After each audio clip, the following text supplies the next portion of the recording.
Suite du cycle Acquérir avec le cours sur les capteurs analogiques. En introduction, on verra donc la notion d'erreur liée à une mesure. Je pense que c'est le moment d'introduire un petit peu cette notion que vous avez normalement déjà vue en physique.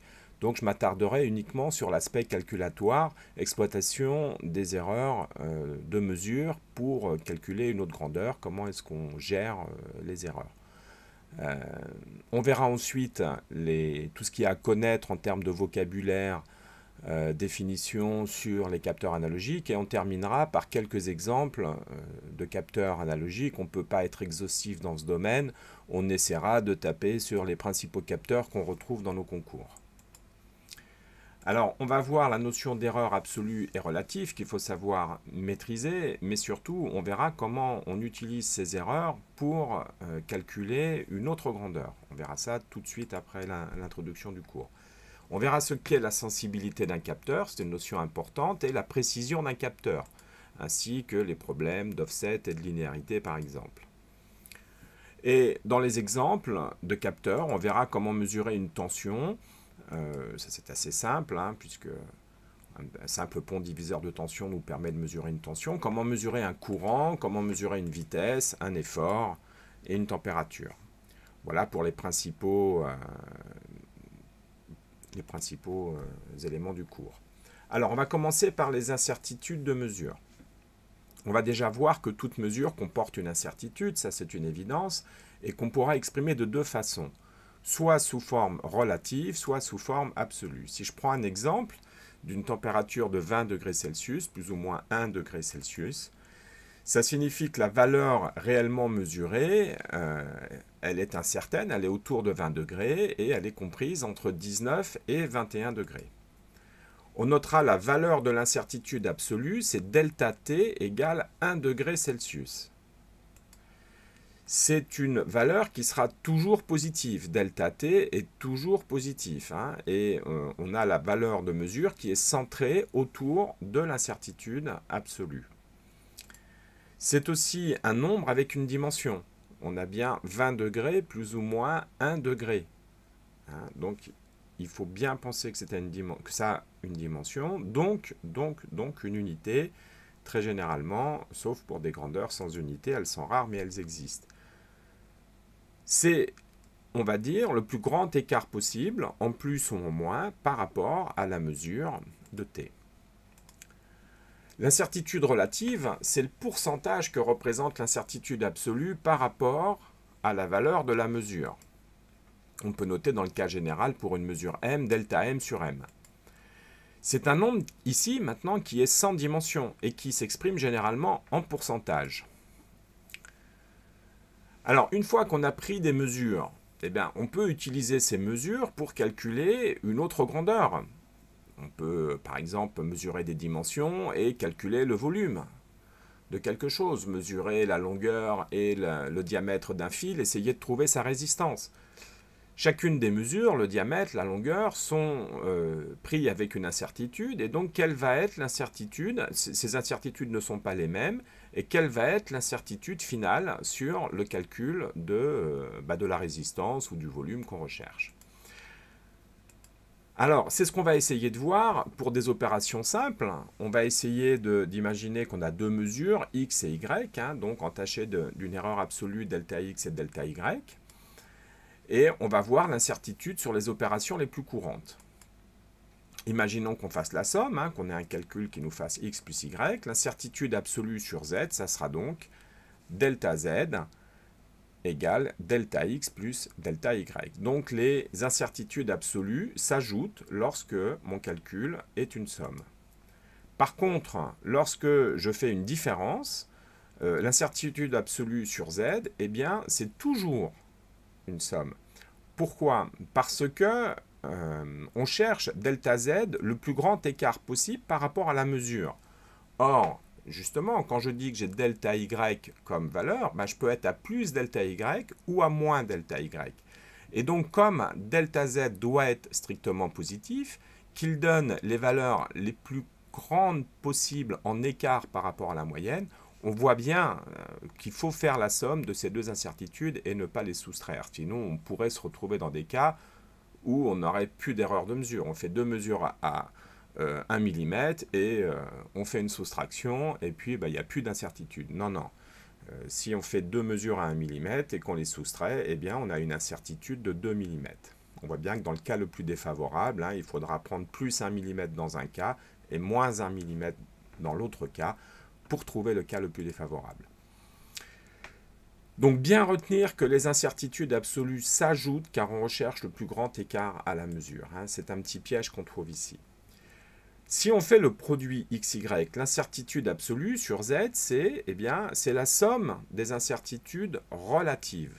Alors Z ici c'est XY, et donc retenez bien, lorsqu'on fait un produit, ce sont les incertitudes relatives qui s'ajoutent. Et lorsqu'on fait une division, c'est pareil, ce sont les incertitudes relatives qui s'ajoutent. Alors, vous retenez bien ça, lorsque l'on fait une addition ou une soustraction, on ajoute finalement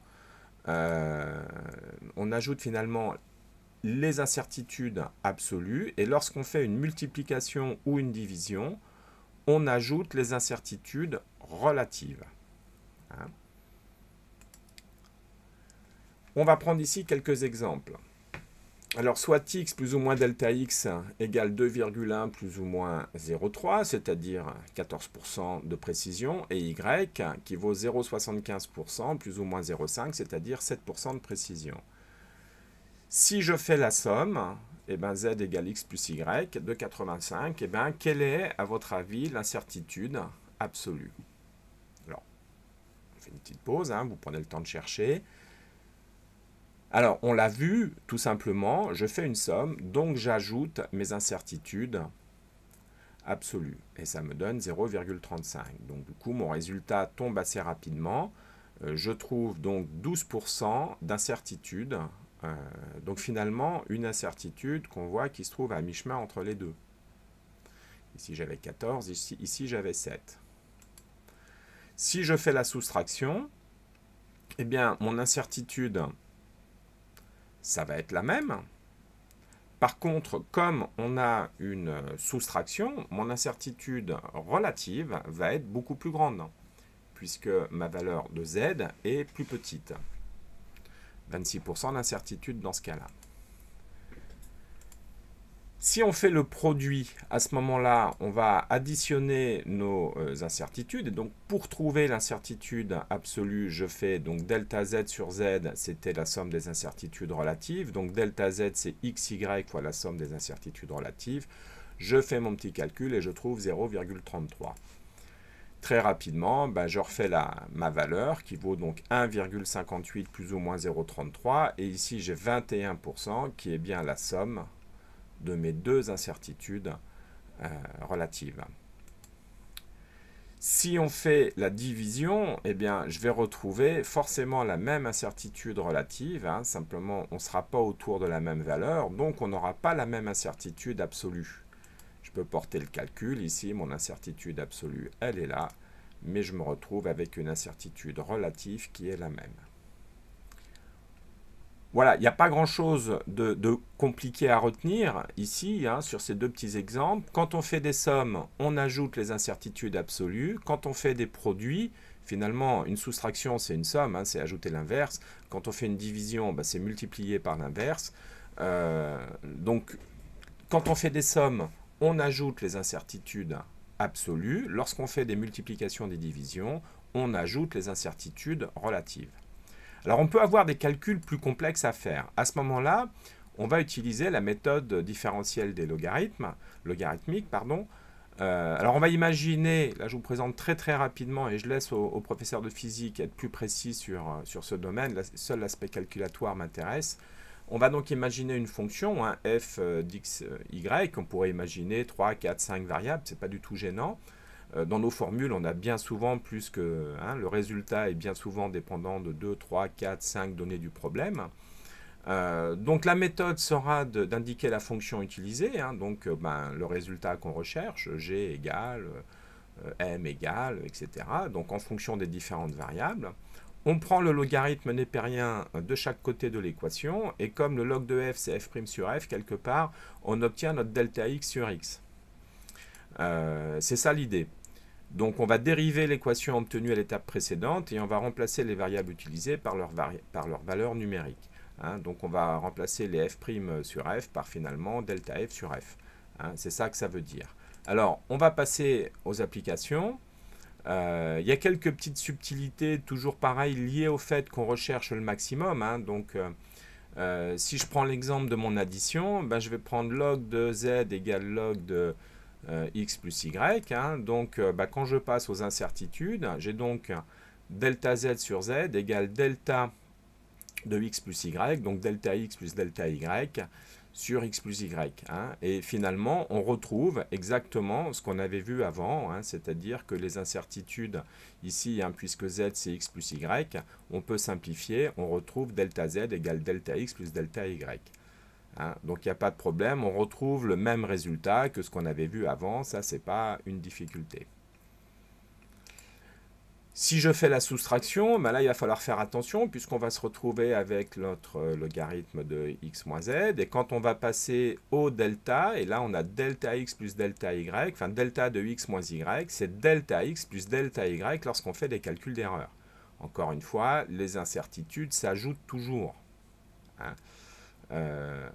Et donc on est pareil divisé par z qui vaut x moins y, donc on peut simplifier, on retrouve le résultat qu'on avait avant. Ici, on pourrait dire, finalement, j'ai fait que vous compliquer la vie puisque j'utilise un outil alors qu'on venait de voir avant que c'était assez simple finalement. Oui, c'est vrai, mais l'outil, il peut nous emmener un petit peu plus loin. On retrouve nos 26% d'incertitude. On peut faire ici pour la multiplication, donc là, ça va être un petit peu plus propre, hein, parce que là, on va le voir tout de suite. Hein, le logarithme d'une multiplication, eh bien, ça me donne la somme, hein, ln de x plus ln de y. Donc, delta x sur delta y. Hein, bien voir chaque fois, hein, c'est une fonction, hein, c'est quelque chose qui est variable. Hein, donc, la dérivée du log de x, delta x sur x, delta y sur y, etc. Et là, on retrouve exactement le résultat qu'on a vu précédemment. Hein, et il tombe un petit peu mieux, je trouve. En application numérique, on va évidemment trouver le même résultat que ce qu'on a vu un petit peu avant avec nos 21% d'incertitude. Alors, on peut terminer par la division et on aura revu nos 4 exemples. Ici, on a bien un signe moins, mais comme on va devoir ajouter des incertitudes, on va avoir un signe plus. Alors ici, hein, il faut être prudent lorsqu'on a une division de x, hein, x, y, on l'avait déjà vu avant, hein, ça va se terminer par une addition des erreurs relatives. Et on retrouve notre résultat, les erreurs relatives s'ajoutent. On fait l'application numérique et bien évidemment, on trouve la même chose.